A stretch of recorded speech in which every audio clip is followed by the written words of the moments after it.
Mesdames, Messieurs, ouvrons cette édition du Point de l'économie en évoquant la réhabilitation des bâtiments administratifs au Gabon qui va coûter plus de 19 milliards de francs CFA.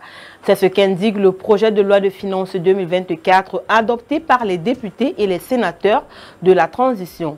Les bâtiments abritant les bureaux de l'administration gabonaise se trouvant dans un état de décrépitude avancée, le gouvernement de transition, soucieux donc de redonner de l'éclat à la capitale gabonaise, a tablé sur ce budget pour la rénovation des bâtiments administratifs. Un montant qui est largement au-dessus du budget prévisionnel fixé par l'État en 2023, qui était à 4 187 580 154 francs CFA. En effet, le montant de 19 761 millions est en hausse de 15 574 millions, soit plus de 372% par rapport à l'exercice budgétaire 2023.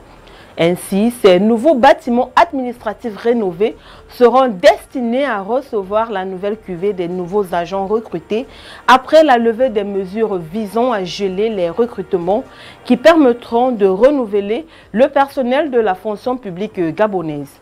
Il faut noter que depuis des années, l'État gabonais perd énormément d'argent en matière de location de bâtiments au sein desquels sont placés certains bureaux administratifs. Malgré l'annonce faite en 2016 par le gouvernement déchu d'Ali Bongo Ondimba de procéder à la réfection de près de 407 appartements, ce projet s'est très vite évaporé. Au Cameroun, depuis le 1er janvier 2024, les revenus générés par les particuliers opérant dans la vente en ligne sont désormais assujettis au paiement d'un taux allégé de 5% au titre de l'impôt sur les bénéfices non commerciaux. Il en est de même des revenus engrangés par les influenceurs. En quête permanente de ressources pour satisfaire ses besoins de plus en plus croissants, le gouvernement camerounais s'intéresse à cette autre niche fiscale, comme ce fut le cas il y a quelques années avec les transferts d'argent par voie électronique. Des mesures qui, entre autres, visent l'élargissement de l'assiette fiscale. Si beaucoup plus d'un s'interroge sur l'effectivité de la mise en œuvre de cette mesure au regard de la complexité et de la traçabilité des revenus issus des activités mentionnées, rappelons que le système fiscal camerounais est déclaratif, dont les assujettis devront souscrire leur déclaration conformément à la législation en vigueur.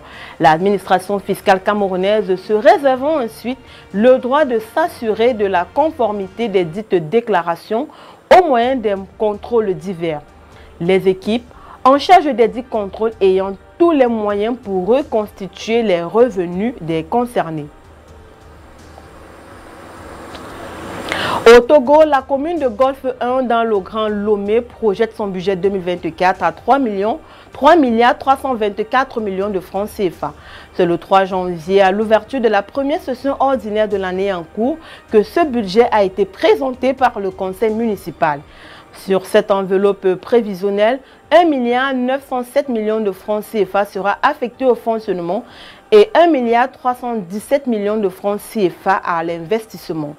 Il faut dire que comparé aux 2,65 milliards de francs CFA de l'année dernière, ce budget est en hausse de 21%. Grâce à ce budget prévisionnel de 3,22 milliards de francs CFA, l'administration de la plus grande commune du Grand Lomé, en termes de superficie et de population, va s'atteler à la poursuite de la réalisation de ces grands projets, notamment l'acquisition des machines de génie civil, des travaux d'aménagement, de dotation en matériel et équipement, l'amélioration de la gestion des ressources humaines, des travaux d'aménagement urbain et d'hôpitaux sur son territoire.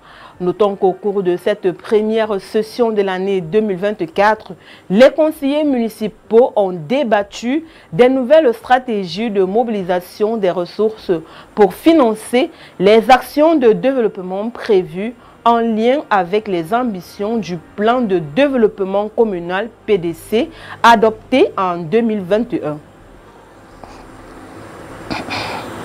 En Côte d'Ivoire, la 5e édition du séminaire bilan de la Direction générale du portefeuille de l'État, en abrégé DGPE, de 2 jours qui s'est ouvert le 4 janvier dernier, a fait le bilan global des activités menées par chacune des directions au titre du plan d'action stratégique PAS 2023 de la DGPE et des actions menées dans le cadre de la mise en œuvre de la stratégie 2021-2025. Et d'autre part, a défini les principaux chantiers à mettre en œuvre en 2024 dans le cadre de la stratégie 2021-2025 de gestion du portefeuille de l'État.